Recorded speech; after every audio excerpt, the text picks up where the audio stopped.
तो संप्रभुता के बाद आज राज्य के तथ्य के बारे में हम लोग देखेंगे।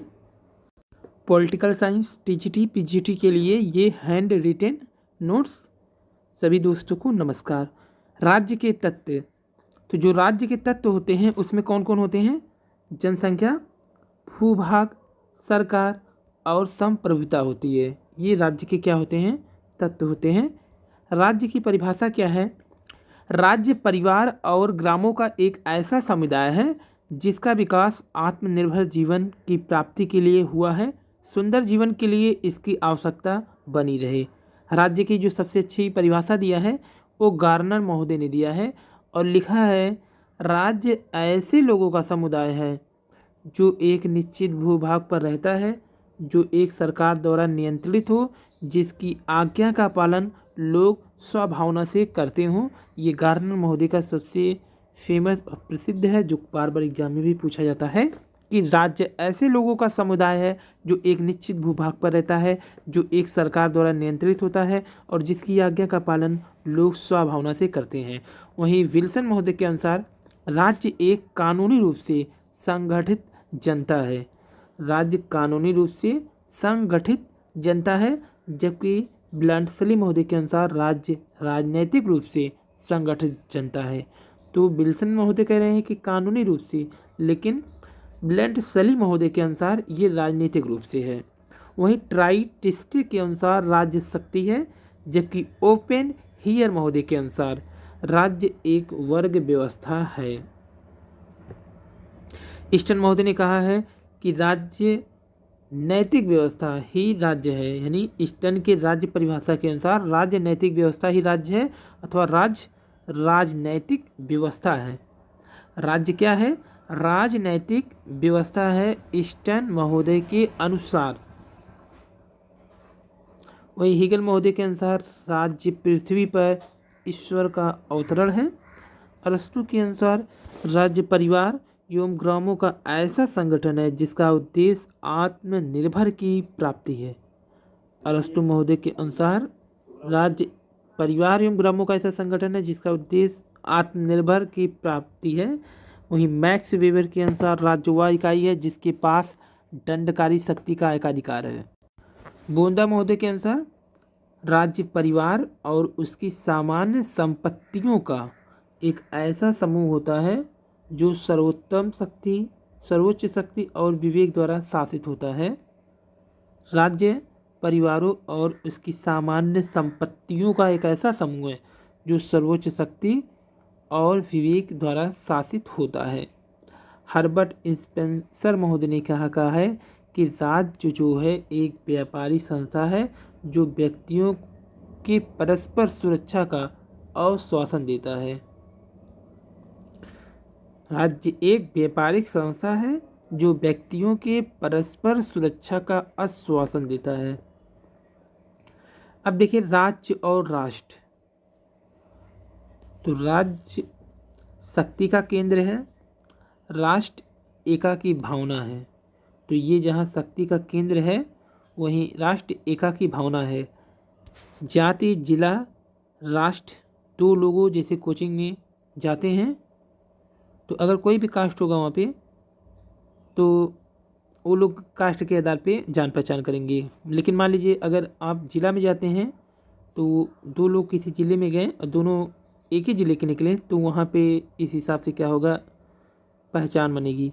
लेकिन मान लीजिए आप किसी दूसरे राज्य में गए तो जो पहचान होगी कि अगर कोई कहेगा आप कहाँ से हैं तो कहेंगे यूपी से हैं आप, वो भी यूपी से, तो यहाँ पहचान होगी।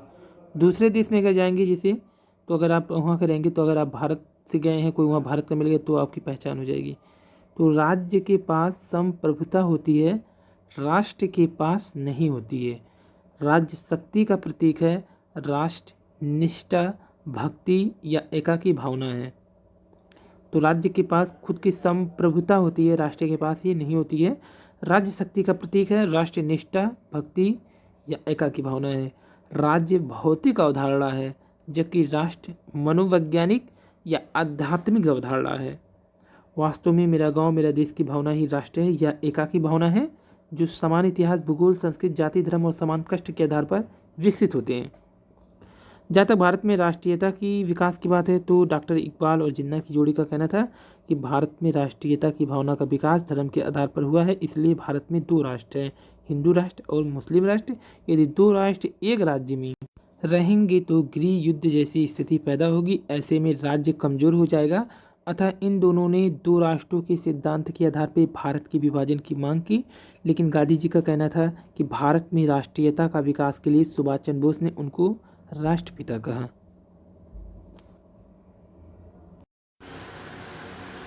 महात्मा गांधी जी का कहना है कि भारत में राष्ट्रीयता का जो विकास हुआ है समान संस्कृति एवं समान कास्ट के आधार पर हुआ है। तो समान संस्कृति और समान कास्ट के आधार पर हुआ है। राष्ट्रीयता के विकास के लिए एक लंबी लड़ाई लड़ी है, शायद इसीलिए सुभाष चंद्र बोस जी ने महात्मा गांधी जी को राष्ट्रपिता कहा। इस प्रकार हम कह सकते हैं कि राष्ट्रीयता एक पहचान है, इसी पहचान के चलते लोग राष्ट्रीय के बलवेदी पर अपनों को कुर्बान कर देते हैं। भारत में राष्ट्रीयता भावना की मूर्तिकरण के लिए भारत माता की कल्पना की गई और यही भारत माता राष्ट्र है जिसकी कल्पना की गई है। भारत पहले राज्य बना या राष्ट्र? तो भारत 15 अगस्त 1947 को राज्य बना, जबकि गांधी जी के नेतृत्व में जो राष्ट्रीय आंदोलन चला उसे भारत पहले ही राष्ट्र बन चुका था। और एक राज्य एक राष्ट्र का सिद्धांत क्या है? हिटलर, मुसोलिनी जैसे तानाशाहों ने इस सिद्धांत का समर्थन किया है, एक राज्य और एक राष्ट्र सिद्धांत का। सिद्धांत के समर्थकों का कहना है कि यदि एक राज्य में कई राष्ट्र होंगे तो गृह युद्ध की स्थिति बनी रहेगी, ऐसे में राज्य कमजोर हो जाएगा। मिल भी कहते हैं कि राज्य और राष्ट्र की सीमा समान होनी चाहिए, लेकिन एक्टन जैसे स्वतंत्रता के समर्थक इस सिद्धांत का कड़ा विरोध करते हैं। तो जहां एक राज्य और एक राष्ट्र का मिल समर्थन कर देते हैं, हिटलर और मुसोलिनी भी एक राष्ट्र एक राज्य सिद्धांत के समर्थक हैं, लेकिन एक्टन जैसे स्वतंत्रता के समर्थक इस सिद्धांत का विरोध करते हैं। राज्य और समाज में अंतर क्या है? राज्य के पास संप्रभुता होती है, समाज के पास नहीं होती है। राज्य के पास संप्रभुता होती है लेकिन राष्ट्र के पास नहीं होती है, समाज के पास नहीं होती है।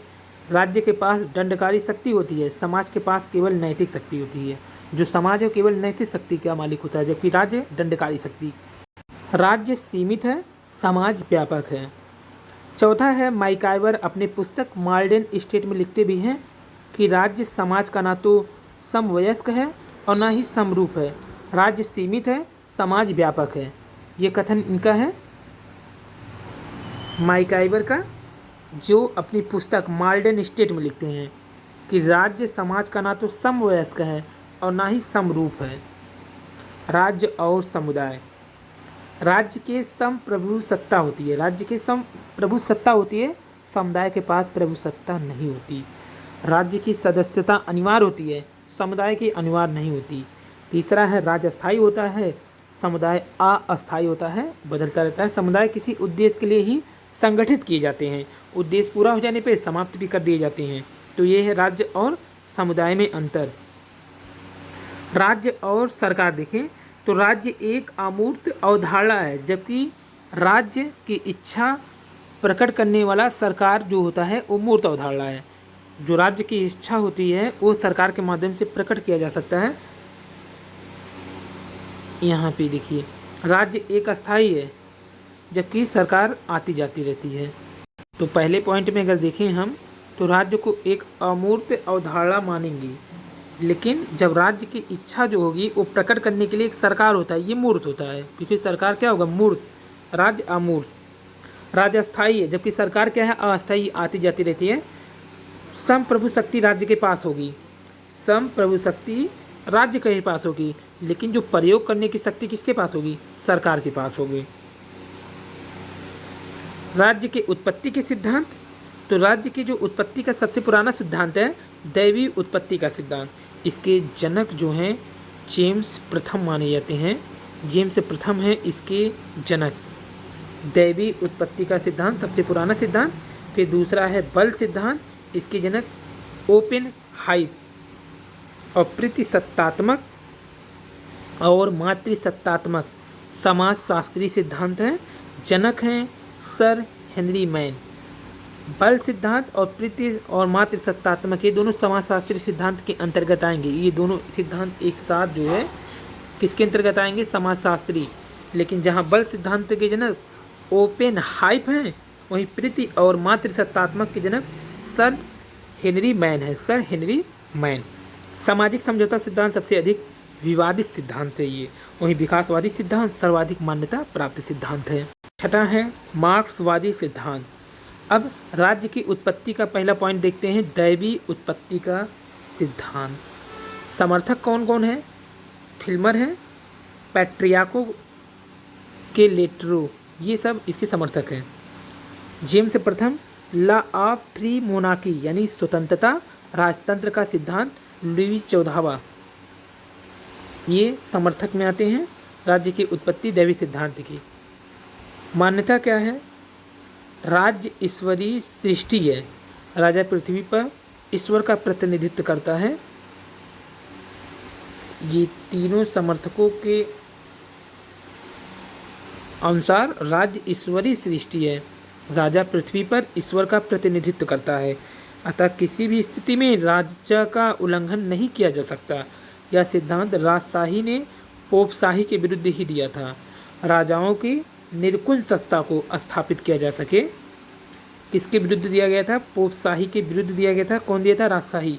लुई 14वां भी कहता था कि मैं ही राज्य हूँ। जो इसके समर्थक है लुई 14वां कहता था मैं ही राज्य हूँ। इसी तरह फोर्ब्स प्रथम भी कहता था राजा लोग पृथ्वी पर ईश्वर की सांस लेती हुई मूर्तियाँ हैं। राजा लोग क्या हैं? पृथ्वी पर सांस लेती हुई ईश्वर की मूर्ति है, ये फोर्ब्स का कथन है। आलोचना देखें इसके तो इस सिद्धांत के अनुसार राजाओं के पास केवल और केवल अधिकार है, जनता के पास केवल और केवल कर्तव्य है। यानी राजा सिर्फ क्या करेगा? अधिकार और आज्ञा देगा, लेकिन जनता क्या करेगी? कर्तव्य का पालन करेगा, उसकी आज्ञाओं का मानेगा। यह सिद्धांत जो है निरकुंज राज्य की स्थापना करके जनता की स्वतंत्रता और उसके अधिकारों को राज्य के बलवेदी पर कुचल देता है। इसीलिए इसकी आलोचना की गई कि निरकुंज राज्य की स्थापना करता है ये। योगदान इस सिद्धांत के अनुसार शुरुआती दौर के समय संस्कार और अनुशासन की आदत विकसित की गई थी। राज्य की उत्पत्ति का बल सिद्धांत दूसरा सिद्धांत। समर्थक हैं इसके जेम्स, जो सिद्धांत दिए हैं। समर्थक में हैं ओपर हेयर, इसकी प्रथा के समर्थक हैं। मान्यता क्या है? राज्य की उत्पत्ति उच्चतर शक्ति के प्रयोग या युद्धों से हुई है।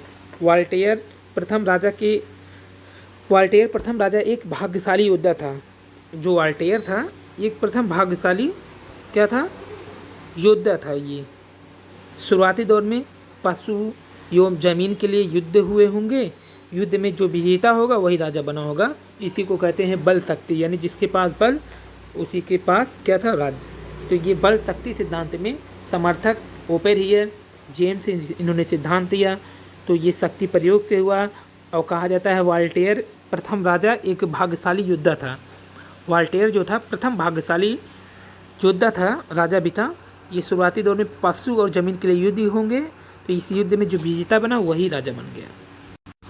वाल्टेयर महोदय कहते हैं कि प्रथम राजा एक भाग्यशाली योद्धा था। ये वाल्टेयर महोदय ही का कथन है। आलोचना या सिद्धांत राज्य की शक्तिशाली या राज्य की शक्ति पर आधारित है। आलोचना क्या किया गया कि राज्य की शक्ति पर आधारित है और इसे यह निर्कुंज से बना देता है। जनता की इच्छा और आकांक्षाओं को राज्य के बलवेदी पर कुचल देता है। ये बल वाला भी ऑप्शन क्या हो गया? निर्कुंज शासक में आ गया। यानी राज्य की उत्पत्ति का बल या शक्ति सिद्धांत, और दूसरा पहला कौन था? पहला वाला था राज्य की उत्पत्ति का दैवी सिद्धांत। दोनों ही निर्कुंज हैं, यानी दोनों ही जनता पर निर्कुंज से शासन करते थे। एक्टन कहते हैं शक्ति भ्रष्ट करती है और निर्कुंज शक्ति राजा को चौपट करके छोड़ती है। एक्टन महोदय कहे हैं कि शक्ति भ्रष्ट करती है और निर्कुंज शक्ति राजा को क्या कर देगी? चौपट कर देगी। तो शुरुआती लोगों के दौर में जब आज्ञाकारिता अनुशासन को आदत विकसित किया गया था, मायो सत्ता जो कि कहता है कि सत्ता बंदूक की नली से निकलता है, मायो इसी का समर्थक था। कहता है सत्ता क्या होती है? बंदूक की नली से निकलती है। प्रीत सत्तात्मक सिद्धांत एवं मातृ सत्तात्मक सिद्धांत। प्रतिपादक हेनरी मैन। परिवार, वंश, कुल, कबीला, राज्य। पहले क्या बना? परिवार। परिवार के बाद क्या बना? वंश। वंश के बाद क्या बना, कुल, कुल के बाद बना कबीला, और कबीला से बन गया राज्य।